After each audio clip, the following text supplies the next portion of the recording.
Hence, how strategically located our development is. Very near the airport. We have the hospital, we have the school, commercial area is just 1 block away. No? Hindi lang masyadong pansinin kasi nga medyo hindi ganun kaganda yung paligid, yung ambience.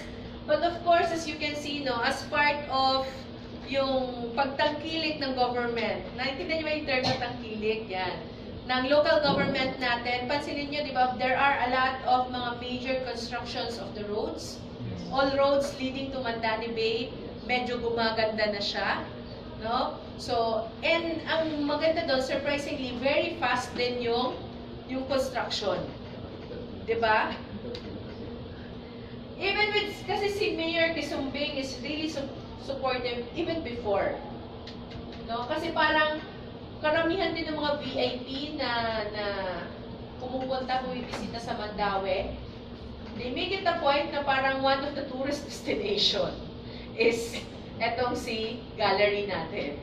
Okay? So that's one strength ni Mandani is of course yung close proximity natin to places of interest to the clients. So like the airport, if you want to go to the nearest business district area, you want to go to Cebu Business District, IT Park, it would only take you around mga 12 minutes to 15 minutes pag walang traffic. At alam mo yung shortcut. Diba? Ganun naman lagi eh. Okay? So this is our number 1 unique selling proposition, location. Okay? Kasi kahit naman sabihin mong nasa Mactan ka, na you're very near the airport. Kaso minsan, pag inabot ka doon ng traffic, parang kang galing ng south or galing ng north. Okay? And then second unique selling proposition of Mandani Bay is scale. If we say scale, it means yung entire development. So we're looking at around, again, 20 hectare of land development. And we're planning to build around 21 towers. Okay? So ang plano natin is, of course, ito yung components ng ating development. So we will have, actually majority of the towers are dedicated for residentials. And then we will have retail area, offices, recreational, and then lastly, we will have marina. But the marina, it will be towards the latter part of the project since it's a totally different product. No? But no definite plans yet for marina, but soon we will put one. Okay? And what else? Next is, of course, the meticulously master plan layout. As you can see here, this one is the view. This is the view of the podium amenities. And the podium amenities is, of course, exclusive to, what's this? Mga residents. Ngayon, sa amenity area din ni Mandani Bay, we have what we call exclusive amenities, and then we also have mga communal amenities. So pag sinabi natin exclusive, of course, this will be exclusive because the entry to the amenities will be accessible through yung mga key cards. Okay? But yung communal amenities, it doesn't mean na pati yung mga public, they can go to the communal amenities. No. Ibig sabihin lang nun, the communal amenities, it can be used by other unit owner from other phase. Like for example, from Mandani Bay Suites, they can use some of the amenities in Mandani Bay Key, and vice versa. Okay? And this one is the view of the ground floor, and you can see some of the mga footbridges, no, in the area. Okay? So another factor for this one is, as you can see, again, this one is the master plan of Mandani Bay Key. So you can see here na our buildings are not really yung typical na buildings na nakikita ninyo, no? Makikita nyo yung medyo naka-curve yung mga buildings natin. Main reason for this one, it's because of the wind tunnel effect. No? So normally kasi, para every time na hangin ng malakas, no?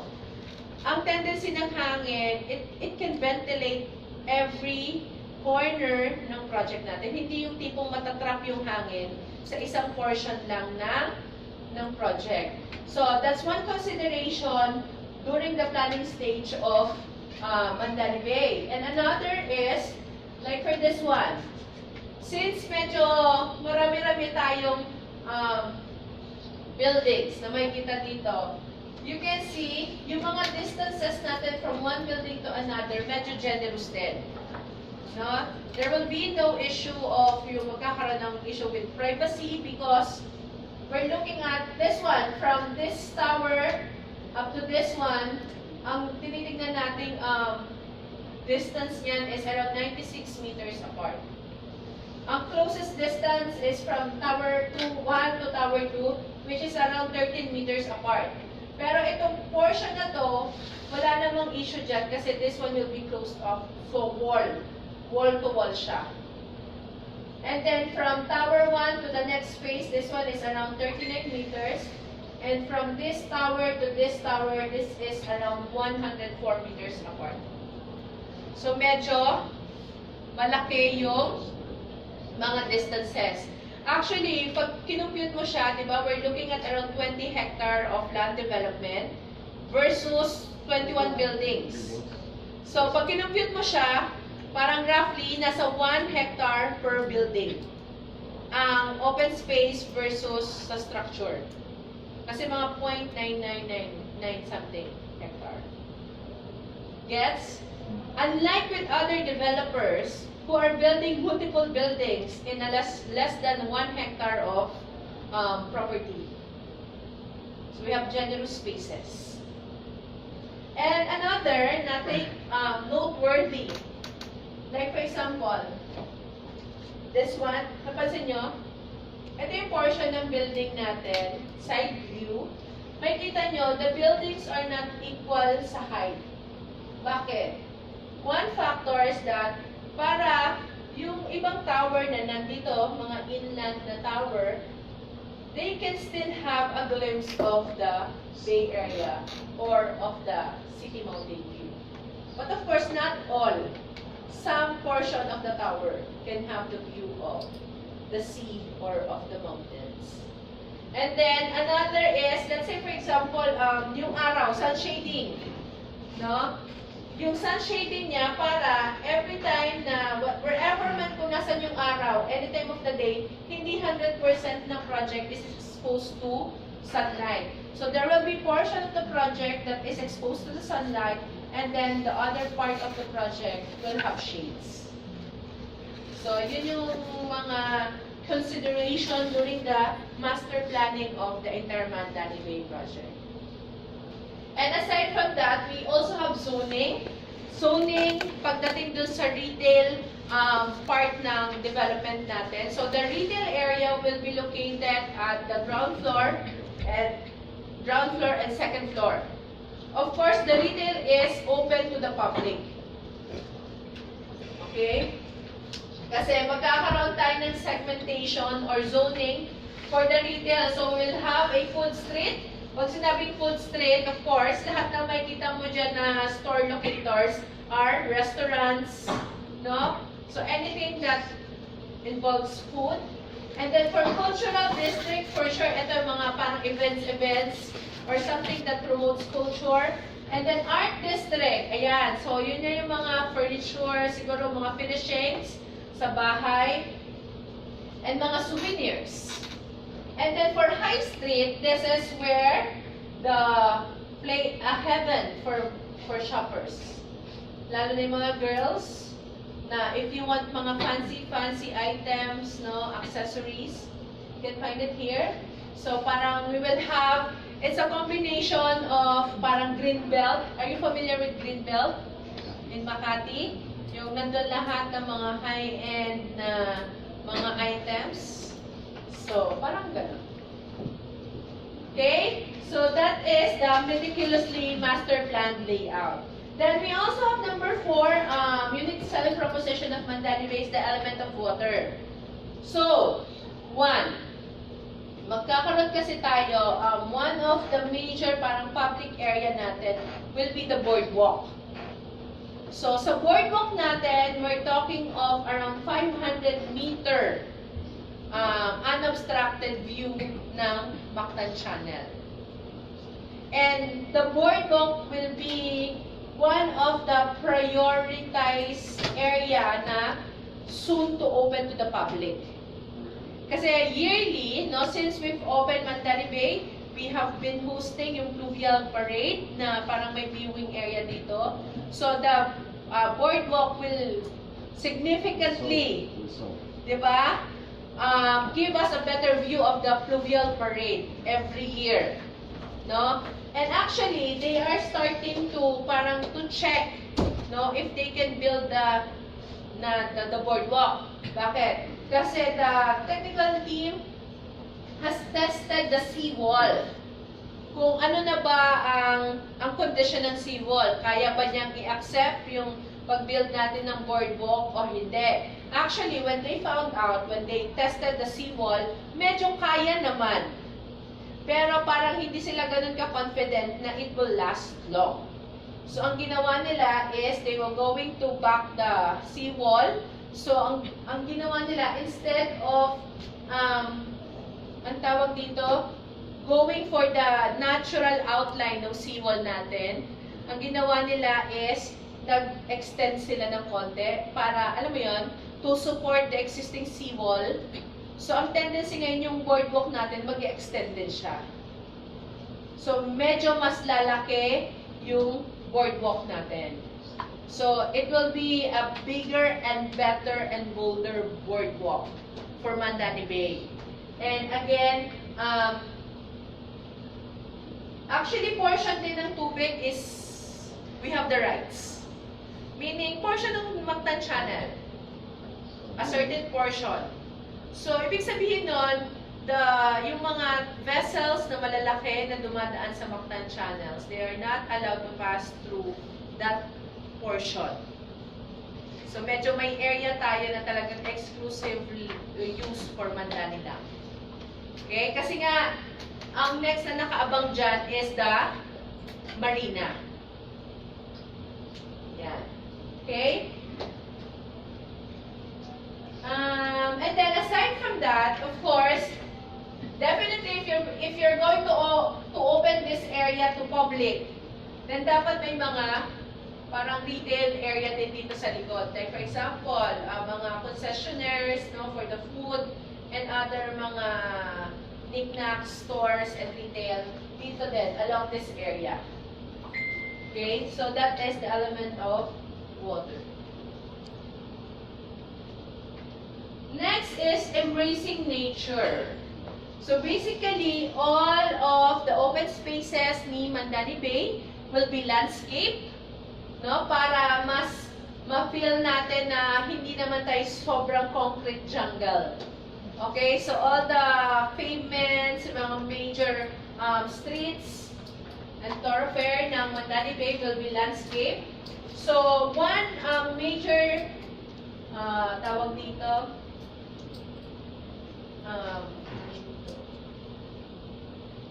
feature, yun, sorry, ang tagal ko inisip yung term na yun.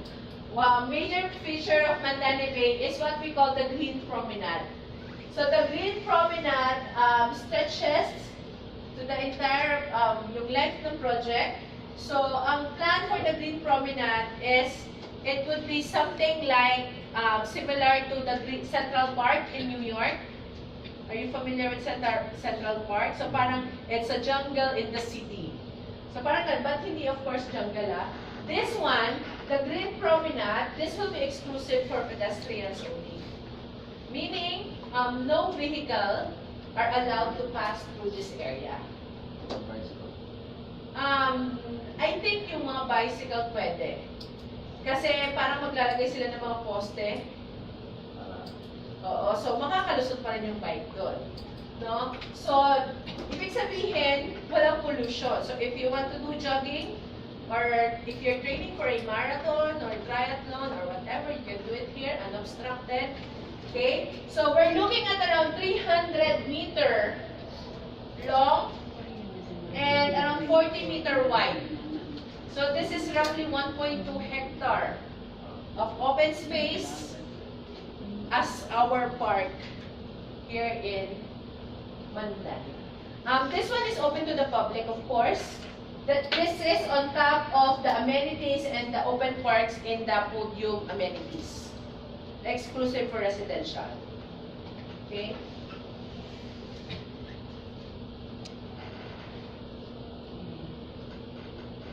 And then of course, there will be pocket gardens all over the project and pati doon sa podium, sa amenity area. Okay. Next, what's this? Next unique selling proposition of Mandani Bay is interconnectedness. As you can see here in this area, this one is from the ground floor. Okay, from the ground floor. So ground floor and second floor will be dedicated for retail. And the retail area is interconnected via footbridges. So that's one interconnection. And then this one, this second level, this one is the podium footbridges for exclusive for the residents. Kasi this one connects the podium from one block to another. Okay? And aside from that, of course, for the traffic, we are also interconnected. Okay. So you can see these gray lines here. So pag may gray lines, all vehicles can pass through this area. Sa gray. So if they want to get inside the project, they have to pass through a tunnel here, going to the basement. So all vehicles must go through the basement to get inside the project. Now, in the basement, it is interconnected in such a way that it would be easier to access one block to another, from one block to another. So we're also connected at the basement, and sa basement, nandun lahat ng traffic. Okay? And then, of course, again, as I've said earlier, for shoppers, the podium retail will be also interconnected, as well as the amenities for the podium deck of the residents. So that is how Mandani Bay is interconnected. And aside from that, we have number 7, scenery. Okay, so here in Mandani Bay, you can enjoy, or the client can enjoy 4 scenery or view. First, of course, is the sea view. So those buildings facing, or those units facing the Mactan Channel get a chance to see the view of Mactan Channel. And then ang secondary na view natin is the City Mountain view. So these units facing F.E. Swillig Avenue has a chance to enjoy the City Mountain view. Plus, of course, this one, yung view of the Green Promenade. So, yan yung mga inner units, no, yung nasa gitna na. And last view will be the podium deck. Okay? Amenity view. And then number 8 is the distinguished lifestyle. Of course, again, the distinguished lifestyle will depend on the 4 passions of Mandani Bay. And these are the events, activities that we are going to promote here. So, following the concept of adventure, culture, creativity, and water. So, these are the activities that we want to promote here. And of course, number 9 is the powerhouse developer. So, you're all familiar with this, di ba? So, yung ating Hong Kong land and TAP property. Plus, of course, so this is TAP. And lastly is the premium planners. So, these are the mga internationally known premium planners na we have also contracted for Mandani Bay. So, one example is si Crone Architects. So, Crone Architects is also the one responsible for building the Sydney Opera House. So in short, they are used to designing structure that will defy yung nature. Kasi di ba normally, if you build something nearby a body of water, medyo iba ang consideration mo versus kung ang i-build mo is somewhere inland. Kasi medyo harsh ang condition nearby water of water kasi yung salt. Diba? Yun yung mabilis magpa-erode ng mga materials. So, yan ang kanilang forte. And then, of course, RTKL is sila yung responsible for the shopping experience sa Beverly Hills, no, sa USA. And then, IDEA, actually si IDEA and C-Squared. If you're familiar with the consultants, they are also parang kinokontract ng mga ibang developer natin like Ayala, SMTC, kasi they are known as the best provider of services, lalo na in terms of architecture and structural consultant. And of course, I think si environmental sustainability, this is first of its kind, kasi this is the first time also that I've experienced na yung isang developer will consult something na like this, for environmental sustainability kasi imagine we will be living beside body of water and as much as possible we want to maintain or improve then yung health ng body of water dito, diba? Just like in Hong Kong and Singapore, diba? How do they maintain na malinis pa rin yung kanilang waterways? Kasi sa atin pag ganito, diba? Like yung Manila Bay, napabayaan. So, we do not want another Manila Bay happening here sa project natin. Okay? And then, of course, si Parsons Brickerhoff. Actually, they are the only traffic consultant na madalas kinoconsult even with the local government. So, and I think they're also responsible doon sa proposal ng project ng BRT. No? Kaso nga lang, hindi rin siya nag-push. Actually, it's a good suggestion and it's a good plan. However, medyo... Ha? Not practical possible. Bakit naman? Oh, it requires wide. Pero, mali-lesson din kasi yung mga, like, for example, yung mga luma na mga jeepney. Though, alam ko, may impact siya, but of course, may improve yung public transport system natin. Kasi sa country natin, public utility ko, no? Pero owned by private guys. Yun na nga. Anyway. Yan ang comment eh. Okay, Kaya nga nawala yung no? Na-abolish. O nga. Anyway, sige na. If you want to know more about them, these premium planners, you can check www.mandanibay.com. So everything na na-present sa inyo, and including the videos, pwede nyo i-utilize, and you can navigate the project din dun sa website natin. Medyo interactive siya. So you can read about these guys in the website para at least medyo maging aware kayo, no? Para dun sa quality ng ating mga consultants.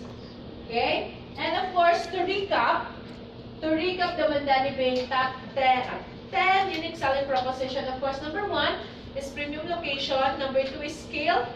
Number 3 is meticulously master plan layout. And then 4 is element of water. 5, embracing nature. 6 is interconnectedness. 7 is scenery. Number 8 is distinguished lifestyle.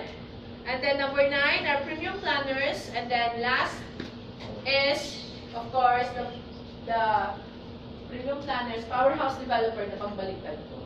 Okay? So, these are the 10 unique selling proposition of Mandani Bay. Any questions so far? Regarding sa landscaping, you are using drip irrigation? That I do not know, yung details. Okay. Oo, sa landscaping. Kasi parang walang masyadong nagtatanong about landscaping. So, anong klaseng landscaping? Drip irrigation ba? Yung lahat ng hoses doon under the plants. Ah! Kaya no need to sprinkle over it. Yun nga, hindi ko masagot. Okay. Yan. Sige, ano nga yan? Noted. Kasi kahapon din may nagtanong, ano ba yung tanong niya? Tungkol yun sa range hood. Sige. Ito naman, drip irrigation, kung yun ba ang ginagamit. Sige. Okay. Wala nang question aside from that? Wala pong question dyan yung kaya kong sagutin. Ma'am, question from clients. Sige. We have high-rise buildings. Mm. During fire, Fire. do we have do the government, does the government have this ladder can reach on top? Ano Okay. problema sa mga ganyan lang inaasin. Kasi number one, let's say for example, may event ng fire. So feeling ko naman, I know na every unit is equipped with mga detection. Like for example, smoke detector and fire alarm. So, and even with the doors that we're using the MDF, mga woods. So, more or less, may resistance siya to fire. So, there will be enough time to evacuate the area. So, pagdating dun sa portion na yon, yun talaga yung priority, evacuate and to secure everybody. Now, yung next question is kung kaya bang mag-respond in a sense na, yung quick response to manage the fire, yan ay sagutin natin pag na-endorse natin yung question sa local government. Ano natin yan sa fire department? Oo. Pero actually, sila din naman, paano ba? Hindi ko rin masagot eh. Iba sila eh. Sabi ko yung madali lang eh. Nakakainis kayo ah. Okay. So, we are done with, ito muna tayo. So, yung nakikita nyo ngayon sa site natin is the Mandani Bay Suites. Na yung tumatayo. Tower 1 and Tower 2. And then we are now selling this one. Mandani Bay Key. This is the phase 2 of the development. And right now, we are selling Mandani Bay Tower 1. Soon, we will launch the Tower 2. Okay? Now, let's go back. Sabi kasi Mandani Bay, ano basa niyo dyan? Key. Alam niyo na. So, alam niyo ba kung anong Mandani Bay Key? Ano yung key? Hindi, ma'am. Key, as defined by the dictionary, let's say concrete, or a stone or metal platform lying alongside or projecting into water for loading and unloading of ships. In short, ito ay yung pantalan. Oh. So yan yon, yung key. So the way you say the Q-U-A-Y, it's pronounced as Yahweh. Key. Okay? So here in Mandani Bay Key, we are going to build 4 towers. No? 4 towers. This is the tower facing F. East Willing Avenue, and this one is lying inside the big promenade. Okay? Now, this one, the tower outside, no, or near F. East Willing, is an office tower. And then, this one, Tower 3, initially, talagang ang plan dyan, lahat ng buildings here will be for residential. However, when we open Mandani Bay Suites, we found out that there will be a lot of demands for office space. Lalo ba ngayon, with the studies, no, dahil yung trend ng economy ngayon, in the coming years, there will be an influx of online casino. Yes. Online casino. So sila ngayon ang magsusustain ng growth ng real estate business because of the office needs. So, dumadami sila ngayon. Okay? That's why, from the original residential towers, all buildings, I think all buildings na, along Zwilig Avenue will be converted into offices. In fact, there are a lot of walk-ins or clients looking for a tower. tower ang hinahanap. Hindi unit, hindi floor, kundi tower. So, yun. And nasan tayo ngayon? We're here. This one is, parang initially ang plan dito is hotel and mall. No? So, ito yun kung nasan yung gallery natin. Eventually, itong gallery, we have to demolish this one to give way dun sa mall. Ito lang talaga yung portion for the commercial area.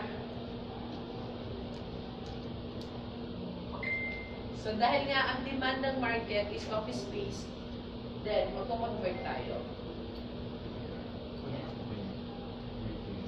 So, another view ng Mandani Bay Key is this one. If you're from the area ng Sibudok or ng Park Mall, andito tayo.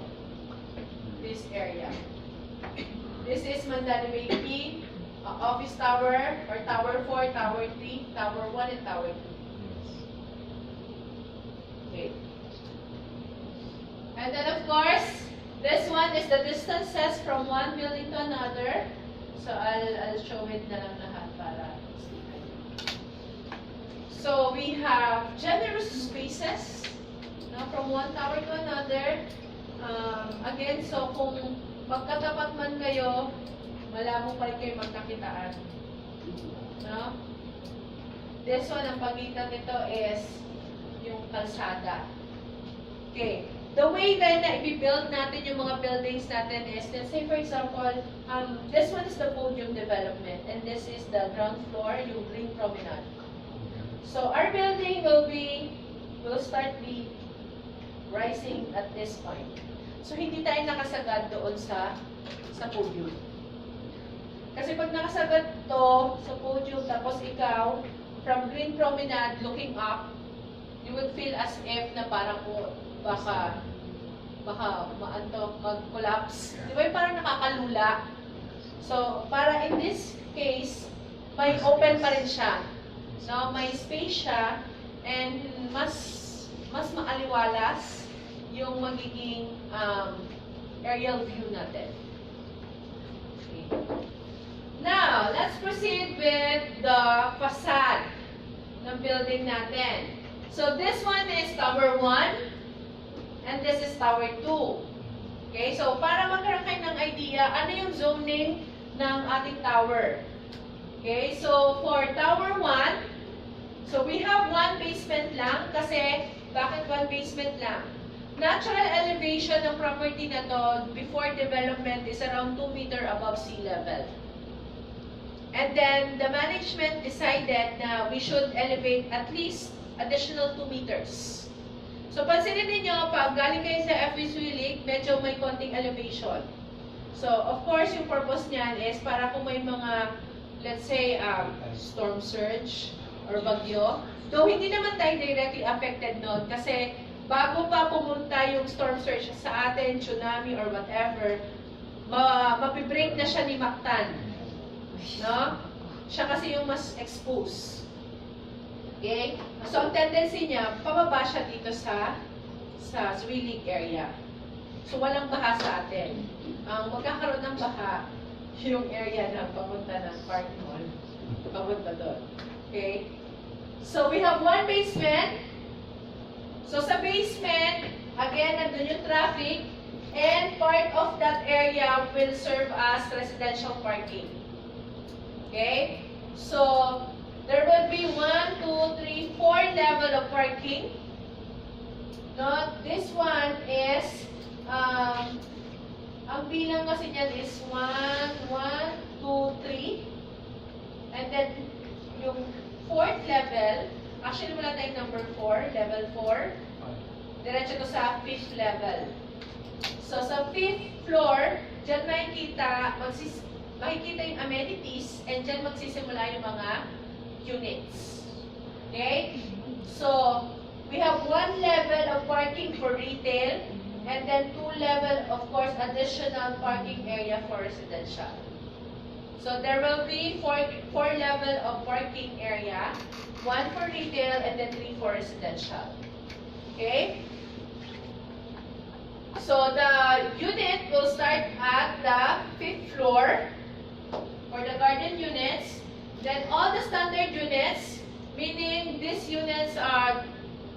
consists of studios and one-bedroom units. So those units consist of around total of 27 floors all in all. And then for premium units, we have 11 floors, so from 37 to 48th floor. And then of course, penthouse is at the last floor, 49th floor for the penthouse. So to give you an idea on the breakdown of the units for Tower 1, we have around 1,118 units total. Okay? But again, this area is sold out. This area is sold out. Most of the standard units are sold out. And then we only have, I think, a few remaining inventories for premium floors.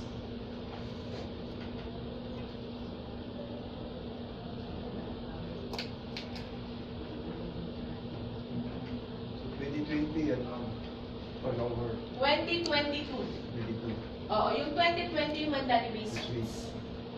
Okay, to give you an idea, di ba? Ito yung facade ng tower. So again, this is the ground floor. First floor, second floor will be retail. And then the podium amenity will start here.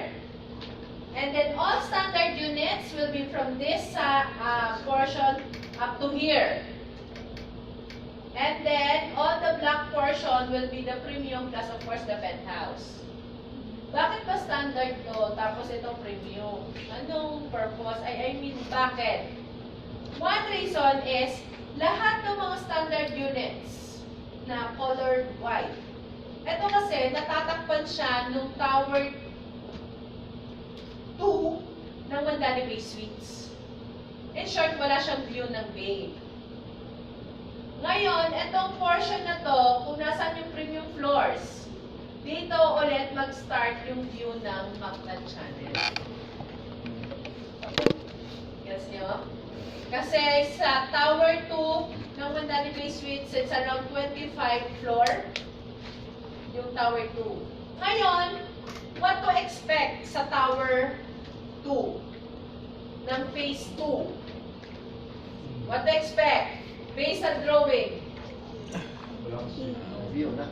Ha? View na. Actually, Wala wala. na. Wala pa rin. May view siya nung kabilang building. Oh. So, ibig sabihin, we will offer more studio units, more standard units for Tower 2 versus dito. Kasi ito, covered siya nung Tower 1 ng Mandani Bay Suites. Ang Tower 1 is nasa around 36 floor eh. So, in short, mas marami ditong units available for sale. Standard units.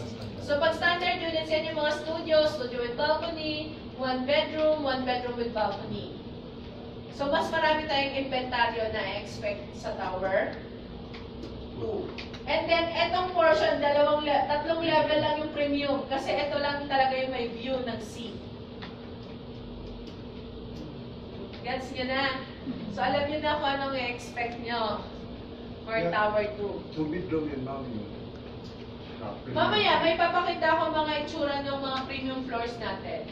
Pero normally, mag-start yan ng 2 bedroom, 3 bedroom deluxe. Ito na pala siya yung next. So, this one is ito mga floor plans and layout for the standard units. So, for standard floors,